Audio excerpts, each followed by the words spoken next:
What is up, everybody? Professor Willie aqui. Estamos ao vivo fazendo uma live que nós fazemos toda segunda-feira, 9 horas da noite, horário de Brasília. E nós viemos cada vez para fazer uma dica e também responder as suas perguntas ao vivo.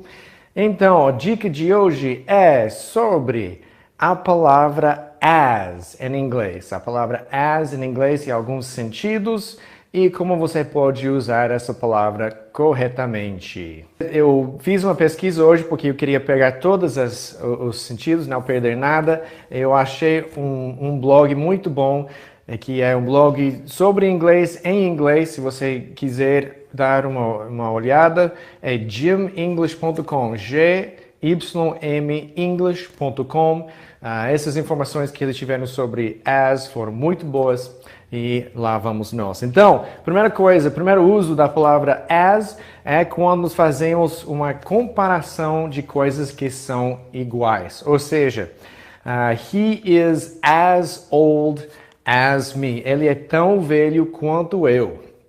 Tão velho quanto, tão grande quanto, tão inteligente quanto, tanto quanto. É a ideia aqui, onde nós vamos dizer que duas coisas são iguais. Esse é o primeiro uso de as.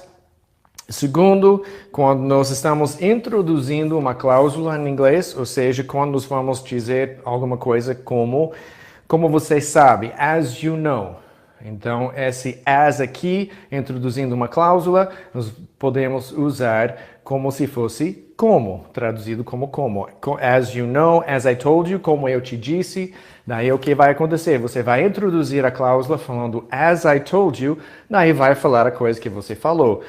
Como você sabe, daí você vai falar a coisa que a pessoa sabe. Então, esse introduzindo uma cláusula é outro jeito que nós usamos as. Terceiro sentido é quando estamos falando no momento ou enquanto. Por exemplo, as a child. Então, quando eu falo as a child, eu vou falar de alguma coisa que aconteceu enquanto ou quando eu era criança. Por exemplo, as a child, I liked cotton candy. Como criança, eu gostava de algodão doce. Então, como criança, eu gostava de algodão doce. As a child, I liked cotton candy. Daí, esses são os três usos, as três coisas que nós mais usamos. Eu diria que provavelmente introduzindo uma cláusula, na minha experiência, é o que nós mais usamos. E nós temos algumas expressões onde nós usamos algumas frasezinhas. Por exemplo, as well. As well simplesmente significa também. É um jeito, na minha experiência, é um jeito um pouco mais formal para dizer também. I would like to eat as well. É a mesma coisa do que falar I would like to eat too, ou I also would like to eat, I would like to eat as well, simplesmente significa eu também gostaria de comer. Outra coisa que nós falamos muito é as far as I'm concerned. As far as I'm concerned. Que simplesmente é na minha opinião, o que eu acho da coisa. Então, as far as I'm concerned, Brazil is going to win the World Cup. As far as I'm concerned, Brazil is going to win the World Cup. Então, na minha opinião, o que eu acho é que o Brasil vai ganhar a Copa. Temos também as yet, que é até agora.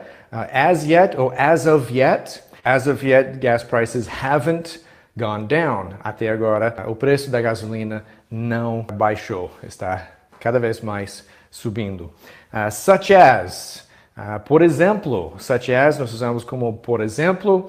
I have many things to do, such as I need to write the lesson. Tenho muitas coisas para fazer, por exemplo, tenho que escrever a lição.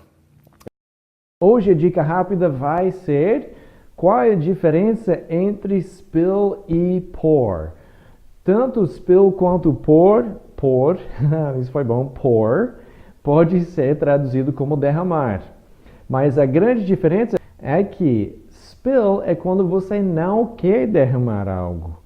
E pour é quando, geralmente é usado quando você está tentando derramar algo. Por exemplo, você tem uma jarra de água ou de limonada, alguma coisa assim, e você vai derramando para um copo. Aí você vai usar pour. Pour the water into the cup.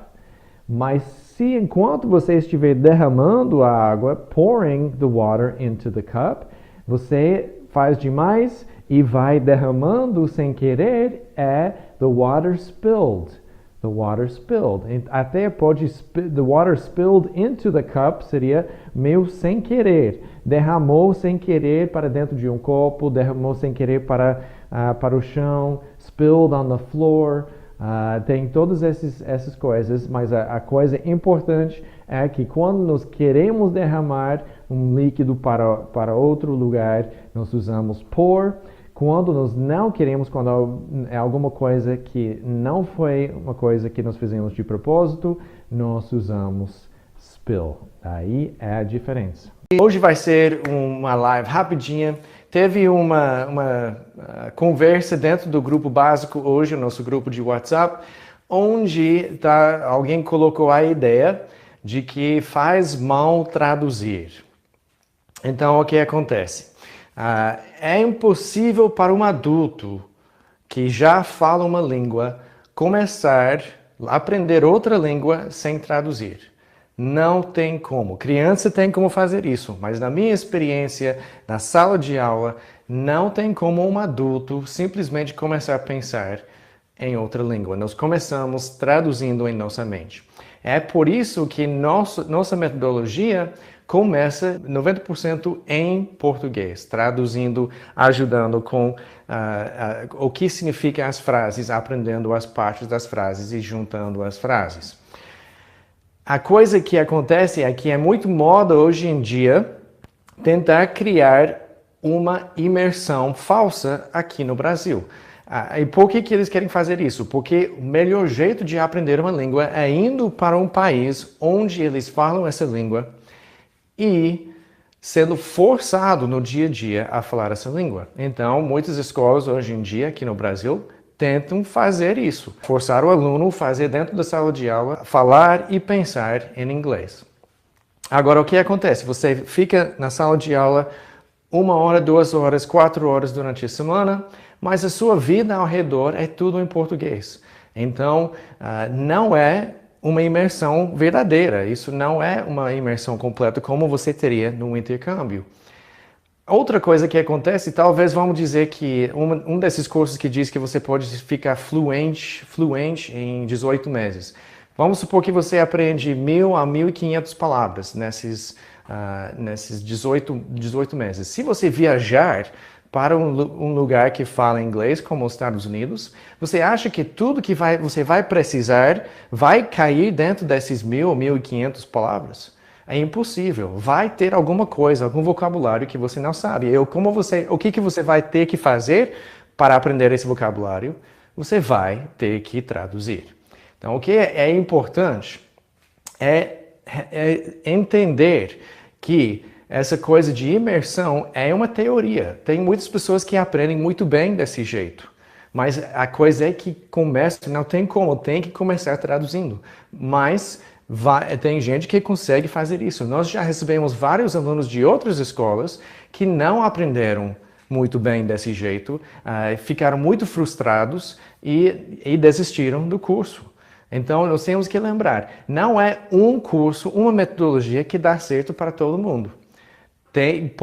Se o aluno se esforçar, é possível aprender, mesmo com uma metodologia que não é o seu preferido, o jeito preferido que você queira aprender, mas não é que você pode dizer todo mundo precisa fazer imersão numa escola no Brasil. Agora, intercâmbio já é outra coisa. Sendo forçado a passar o dia a dia em outro país, outro lugar, e sendo forçado a se comunicar é uma coisa. Mas o que nós estamos falando são metodologias, ideias, teorias diferentes, e não que todo mundo precisa fazer de um jeito ou outro. Agora, o problema é se uma pessoa começar traduzindo e continuar traduzindo pelo todo o tempo que está aprendendo inglês. Isso sim pode prejudicar. E por isso, em nossa metodologia,